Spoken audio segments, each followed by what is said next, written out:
Just married my coworker in Vegas. You're pathetic BTW. The words glowed on my phone screen like poison. 8 years of marriage, and this was how it ended. I typed back 3 words, cool, have fun. Then I put my phone down and started laughing. Poor guy had no clue what was coming. Hi, I'm Penelope and I'm 31 years old. For the past 8 years I've been what people politely call a stay-at-home wife. My husband David is a successful tech executive who makes great money, and early in our marriage we decided it made sense for me to quit my marketing job to support his career and manage our household. At first it felt like a partnership. I handled everything at home so he could focus on climbing the corporate ladder. I managed our social calendar, organized his business dinners, kept track of his schedule, handled all the finances, and basically made sure his life ran smoothly. When he got promoted, I celebrated like it was my victory too, because I felt like we were building something together. But somewhere along the way, David started seeing my contributions differently. What used to be our success became his success. What used to be partnership became him doing all the important work while I just stayed home all day. He'd introduce me to his colleagues as just my wife with this apologetic tone, like he was embarrassed that I didn't have a fancy job title to match his. The comments got worse over time. "What did you even do today?" became a regular question when he came home. "It's not like you have real responsibilities," was another favorite. By year 6, I'd gone from feeling like his equal partner to feeling like his live-in housekeeper who he occasionally had to explain to people. Subscribe if you've ever been underestimated by someone who should value you most. Have you ever sacrificed everything for someone who saw it as worthless? Because that's exactly where I found myself.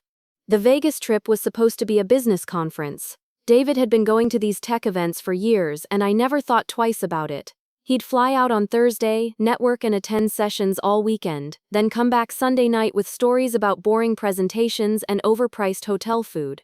That Tuesday evening I was making his favorite dinner to welcome him home. Homemade marinara sauce, fresh pasta, the kind of meal that takes 3 hours but he'd devour in 10 minutes while scrolling through his phone. I was stirring the sauce when my phone buzzed on the counter. The message was from David. "Just married my coworker. You're pathetic BTW." I read it 3 times before it actually registered. Married. My husband had married someone else, while I was at home making his favorite meal. My hands were shaking when I typed back. "Cool, have fun with that." Within minutes my phone was ringing. David's name flashed across the screen, and for some reason I answered. "Did you seriously just say cool?" His voice was slurred. He'd been drinking. What was I supposed to say? "I don't know, maybe act like you care? Show some emotion for once." "You want emotion?" I turned off the stove burner. "You married someone else while I was home cooking your dinner. What kind of emotion seems appropriate to you? Look, this was always going to happen eventually. You never contributed anything anyway. Sarah gets it. She has goals, ambition, she's everything you're not." Sarah. His coworker Sarah with the MBA and the designer suits who looked at me like I was furniture whenever she came to company parties. "Where does this leave us?" I asked, surprised by how steady my voice sounded. "I'll have my lawyer contact you about the divorce. Don't worry, I'm not heartless. You'll get something, but let's be realistic about what you deserve. You haven't worked in 8 years. You don't have skills.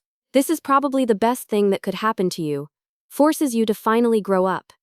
The line went dead. I stood there in our kitchen, surrounded by the smell of homemade sauce and the life I'd built around making him happy, and realized something important. David was right about one thing. This was the best thing that could happen to me. Just not for the reasons he thought. The first betrayal came exactly 48 hours later. I went to the ATM to get cash for groceries and saw a balance of $127 in our joint checking account. The same account that had contained over $40,000 on Monday morning. David had cleaned us out while I was sleeping. I called the bank thinking there had to be some mistake. There wasn't. David had transferred everything to his personal account the night before his Vegas wedding. The account I'd been managing for 8 years, where I'd deposited his paychecks and carefully budgeted our expenses, was essentially empty. When I called to confront him, he didn't even sound apologetic. "I earned that money, Penelope, you just spent it. I managed our household budget, I paid our bills. Playing house isn't the same as earning money." Sarah helped me realize that supporting a grown woman who doesn't work is basically charity.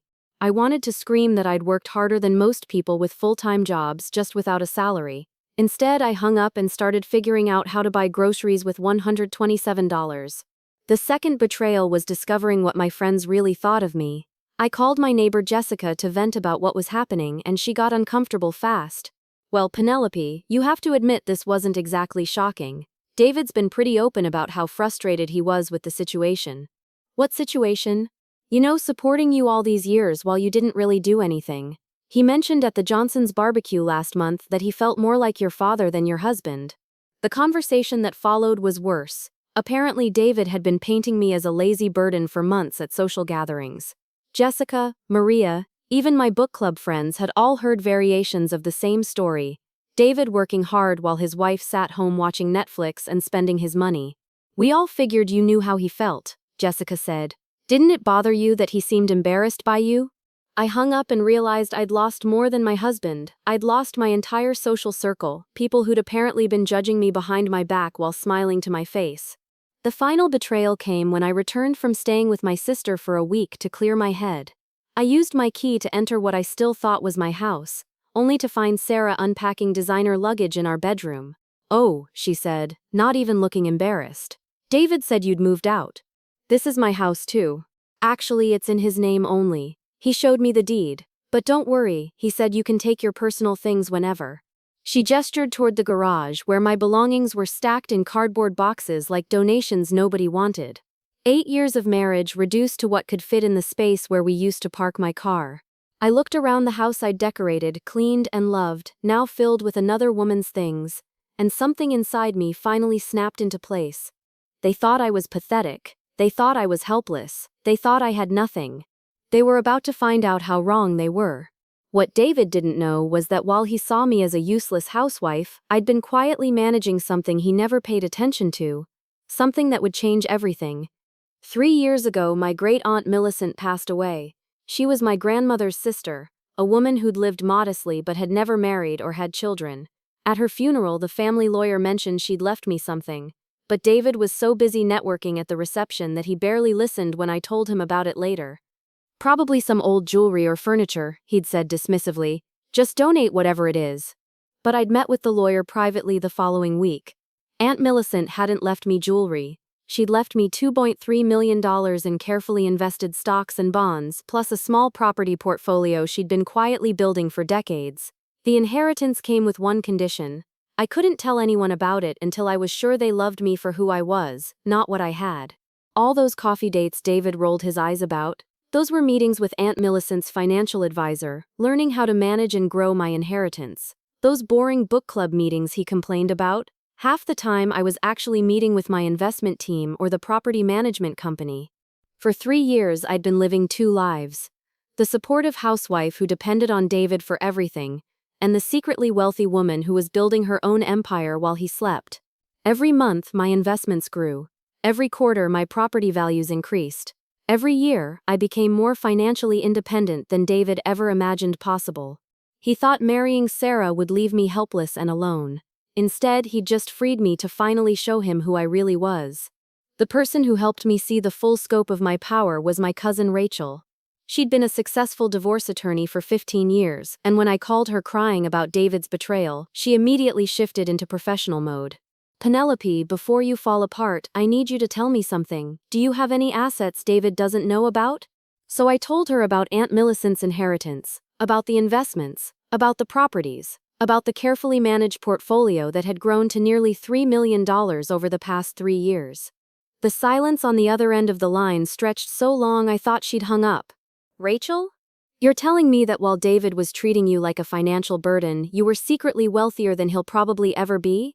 "I guess so." "Penelope, this changes everything. Do you remember signing a prenup?" I did remember. We'd signed it right before the wedding.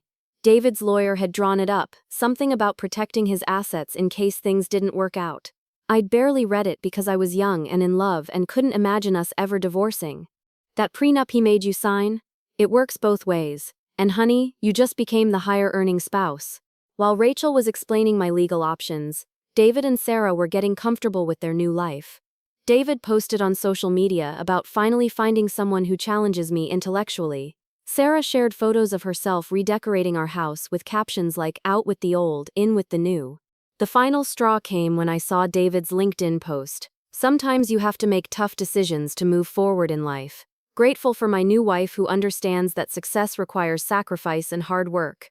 The comments were full of congratulations and support from colleagues who had no idea what really happened. People praising him for finding happiness and making positive changes. Rachel found me sobbing over that post the next morning. They all think I'm the problem, I said. They think he upgraded. Let them think that, Rachel said calmly. Let David get comfortable. Let Sarah settle in. Let them both believe they've won. Because the more arrogant they get, the harder they're going to fall. Have you ever let someone underestimate you so completely that they walked right into your trap? Because that's exactly what happened next. The divorce meeting was scheduled for 2 p.m. on a Tuesday in Rachel's law office. David walked in wearing his most expensive suit, flanked by his attorney like he was about to close a billion-dollar deal. He looked at me sitting quietly in my simple dress and smiled the way you'd smile at a child who doesn't understand grown-up conversations. Let's make this quick, David said, settling into his chair. I don't want to drag this out longer than necessary. His lawyer opened a folder and slid papers across the table. We're prepared to offer Mrs. Patterson a settlement of $75,000 and 6 months to find alternative housing. I looked at the number and almost laughed. $75,000. Less than I made in investment returns in a typical month. That seems generous, David added. Considering Penelope hasn't worked in 8 years and has no real assets or skills to support herself. Rachel looked at me and raised an eyebrow. This was my moment. Actually, I said quietly, I think there might be some confusion about our financial situation. David's lawyer looked annoyed. Mrs. Patterson, we've reviewed all joint accounts and assets. The settlement reflects a fair division. Of the assets you know about, I said, opening my own folder. But there are a few things David wasn't aware of. I slid the first document across the table. Bank statements showing my inheritance account balance. $2,847 and $293, $6.07. David's face went white. What is this? Remember Aunt Millicent? The inheritance you told me to donate? I pulled out the next set of papers. Investment portfolio, property holdings, and 3 years of careful financial management. His lawyer was frantically scanning the documents. David looked like he'd been slapped. This is impossible. You don't know anything about money management. Those coffee dates you made fun of? Those were meetings with my financial advisor. The book club meetings you complained about? Half of them were actually meetings with my investment team. I leaned forward and looked David directly in the eyes. You spent 8 years telling me I was worthless, that I didn't contribute anything, that I was pathetic for depending on you. I smiled the same smile I'd given him after his Vegas text. But here's the thing, David. You called me pathetic for depending on you. Turns out you were depending on me. Rachel slid the final document across the table. Due to the prenup you insisted on, and given that Mrs. Patterson is now clearly the higher-earning spouse, we'll be seeking alimony payments. Monthly payments of $8,000 should be sufficient. David's mouth fell open. His lawyer looked like he wanted to disappear. Welcome to your new life, I said softly. 6 months later, I'm writing this from my balcony in Tuscany. It's my 3rd country this year, and I've got 2 more trips planned before Christmas. The freedom to travel wherever I want, whenever I want, without asking anyone's permission or worrying about their schedule is something I never thought I'd have. David's new marriage lasted exactly 4 months. Turns out Sarah wasn't as interested in intellectual challenges when those challenges came with alimony payments and a damaged reputation. His LinkedIn is much quieter these days, and the colleagues who congratulated him on his upgrade have gone noticeably silent. Meanwhile, I've started a foundation supporting women transitioning out of difficult marriages.